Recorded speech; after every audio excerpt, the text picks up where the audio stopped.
नमस्कार दोस्तों। स्वागत है आपका उस पॉडकास्ट में जहाँ अलार्म से भी ज्यादा तेज आवाज गुरुजी की होती है। और खाना देखने से पहले पूछा जाता है कि सब्जी क्या बनी है। जी हाँ दोस्तों, आज हम लोग बात करने वाले हैं हॉस्टल लाइफ के बारे में, जहाँ पर फ्रेंड्स भी फैमिली बन जाते हैं। होमवर्क एक ग्रुप प्रोजेक्ट बन जाता है और नींद बस एक सपना बनकर रह जाती है। मैं हूँ प्रियांशल, मेरे साथ है मेरे मित्र शिवमिंद और आप, तो आज हमारे गेस्ट हैं हॉस्टल के छात्र और हमारे सहपाठी, जो बताएंगे अपना संघर्ष, मजेदार किस्से, शरारतें और वो यादें जो उनके साथ जिंदगी भर रहेंगी। तो अपनी हंसी को रोक कर रखिए। तो चलिए शुरू करते हैं आज का पॉडकास्ट, हॉस्टल लाइफ पढ़ाई के साथ मस्ती। तो आपका नाम है अंशुमन झा। आप साहिबगंज झारखंड से बिलोंग करते हैं। आपके पापा का नाम है मिस्टर विनोद कुमार, जो कि एक आर्मी ऑफिसर हैं। पर्सनली आपके पापा मुझे बहुत अच्छे लगते हैं क्योंकि वह एक खुशमिजाज व्यक्ति हैं। आपका नाम अन्नू मौर्य है, आप जींद जिले से संबंध रखते हैं। आपके पिता का नाम श्री ईश्वर मौर्य, वो एक गायक है। और मुझे आपकी सबसे अच्छी बात ये लगती है कि आप जो भी भाषा बोलती है उसमें हरियाणवी बोली का टच जरूर होता है। तो सबसे पहला सवाल अंशुमन, मैं आपसे पूछना चाहूँगा कि आप झारखंड से हरियाणा इतनी दूर पढ़ाई के लिए क्यों आए? सबसे पहले तो मैं आपका धन्यवाद करना चाहूँगा कि आपने मेरा इतना अच्छा इंट्रोडक्शन किया। अगर मैं आपके सवाल के ऊपर आऊँ तो शिक्षा की तलाश में तो इंसान कहीं भी जा सकता है। मैं तो बस 1700 किलोमीटर दूर आया हूँ। अगर आप मुझसे पूछेंगे कि मुझे यहाँ के बारे में कैसे पता चला, तो मेरी बुआ का लड़का ऑलरेडी यहाँ पर पढ़ता है। जब उसके अंदर इम्प्रूवमेंट हुआ था तब मेरी बुआ ने मेरे पापा को बताया था, और मेरे पापा ऑलरेडी एक हॉस्टल की तलाश में थे, इसलिए उन्होंने मेरा एडमिशन यहाँ करा दिया। और अन्नू आप? सेम इसके जैसी सिचुएशन मेरी है। मेरे मामा का लड़का भी यहीं पढ़ता था, तो घर वालों ने सोचा कि उन्हें दोनों भाई बहनों को इकट्ठे ही पढ़ा दिया। अच्छा, तो आपको हॉस्टल में आने से पहले किस बात का डर लगता था? मैं बहुत ज़्यादा नर्वस था कि हॉस्टल कैसा होगा, दोस्त बनेंगे नहीं बनेंगे, टीचर्स कैसे होंगे, खाना कैसा होगा, और एक स्टेट का बैरियर भी होता है क्योंकि झारखंड और हरियाणा में बहुत ज़्यादा अंतर था। और अन्नू, आपको किस चीज़ का डर लगता था?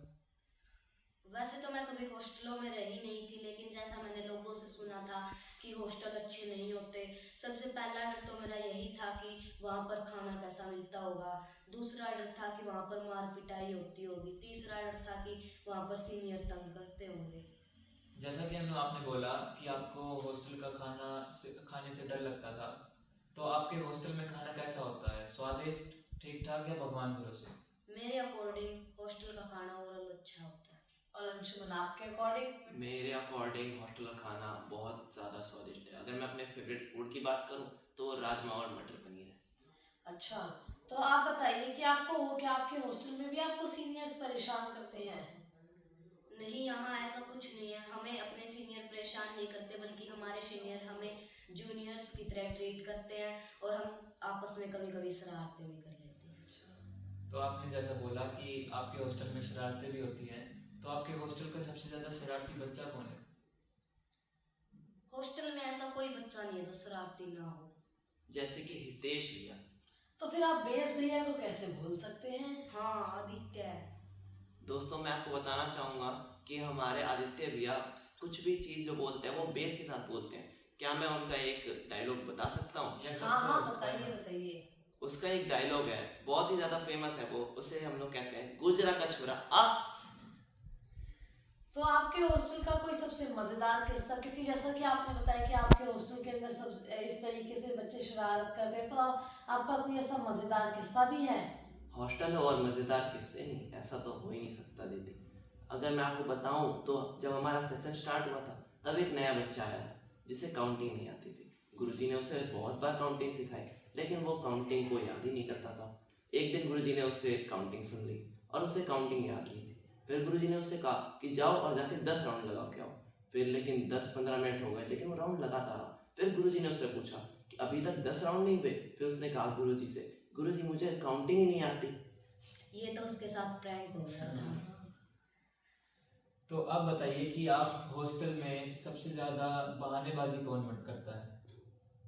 हॉस्टल में लड़कियां मेरे हिसाब से खासकर ज्यादा बहानेबाजी करती है, वो भी एक्सरसाइज के समय, जैसे सिर दर्द का बहाना, पेट दर्द का बहाना। सही बात है, ये बात तो मैंने भी नोटिस की है। दीदी, लड़के क्या कम है, हमारे हितेश भैया का पथरी का बहाना आप कैसे भूल सकते हो?